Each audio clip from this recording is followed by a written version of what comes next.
Here in Washington today, President Obama announced that Attorney General Eric Holder is stepping down. Holder is the first African American to hold the nation's top law enforcement job. He's one of the last original members of the Obama cabinet and one of its most liberal voices. What did he accomplish?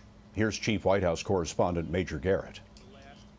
In nearly 6 years in office, Attorney General Eric Holder oversaw an unprecedented expansion of civil liberties for gays, fought the Supreme Court's decision to roll back voting rights requirements in the South, and imposed record civil fines against Bank of America for foreclosure fraud and BP for negligence in the Gulf oil spill. President Obama called Holder America's lawyer.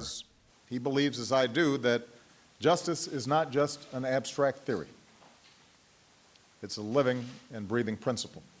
Holder was often the president's leading voice on race relations. In things racial, we have always been, and we, I believe, continue to be, in too many ways, essentially a nation of cowards. He traveled to Ferguson, Missouri recently to help calm unrest after the police shooting of an unarmed black man. Yet Holder is also the only attorney general in history to be held in contempt by the House of Representatives. Republicans said Holder denied access to documents related to Operation Fast and Furious, a federal gun tracing effort implicated in the death of a Border Patrol agent. And I realize that contempt is not a big deal to our Attorney General, but it is important that we have proper oversight. So, you don't want to go there, okay? I don't want to go there? No. About the contempt? You should not assume that that is not a big deal to me. I think that it was inappropriate. Holder never fully escaped charges that he politicized his office. In an interview for CBS Sunday Morning, Rita Braver asked Holder if he was tone deaf. No, I'm not tone deaf, but I understand what the nature of being Attorney General is.